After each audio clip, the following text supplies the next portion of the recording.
যারা এই অন্যায় করেছে, যারা জুলুম করেছে, যারা মানুষদেরকে ধুকে ধুকে মেরেছে, তাদের বিচার এই বাংলার জমিনে হবে।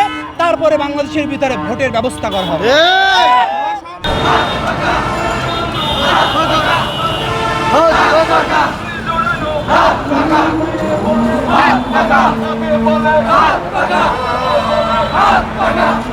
আমরা এসেছি সেই বঙ্গোপসাগরের নিকট থেকে, পটুয়াখালী জেলা থেকে। আজকে যে উদ্দেশ্যে মহাসমাবেশের আয়োজন করা হয়েছে সেটা হচ্ছে পিআর পদ্ধতি, নিরপেক্ষ নির্বাচন ও সংস্কার বিচার। আসলে 5ই আগস্টের পর এটা গণমানুষের দাবি যে আমাদের উপর যে নির্যাতন করা হয়েছে, 5ই আগস্টে যে আমাদের সেই 3 থেকে 3.5 হাজার আমাদের ভাই বোন শহীদ হয়েছে, তাদের এই বিচার না করা পর্যন্ত বাংলার জনগণ, সাধারণ মানুষ দেশের ভিতরে কোনো নির্বাচন চায় না। সংস্কার তারপরে চাচ্ছে তারা, যারা এই অন্যায় করেছে, যারা জুলুম করেছে, যারা মানুষদেরকে ধুকে ধুকে মেরেছে, তাদের বিচার এই বাংলার জমিনে হবে।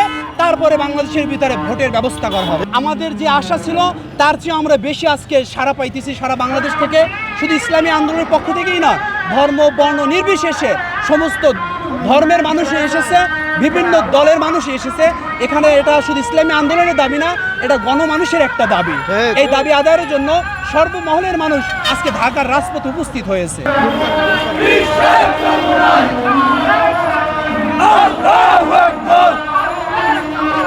ওয়ালটন আবারও মিলিয়নিয়ার অফারে ওয়ালটন ফ্রিজ কিনে আপনিও হয়ে যেতে পারেন মিলিয়নিয়ার।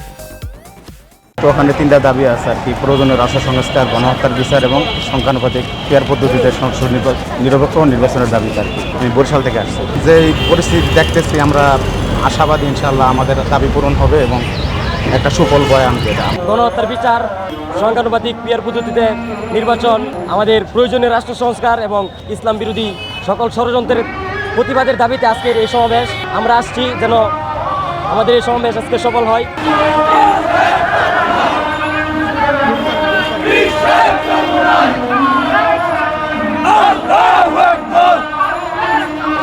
মহাসমাবেশ বাংলাদেশের 54 বছরের ইতিহাসে এটাই হবে সবচেয়ে সেরা সমাবেশ। মানে আমরা সর্বোচ্চ আশাবাদী। আর আজকে আপনারা যে জনসমুদ্র দেখতে পাচ্ছেন তাতে অনুমান করার কথা যে আজকে কি পরিমাণ লোক সমাগম, নেতা কর্মী উপস্থিত হয়েছে।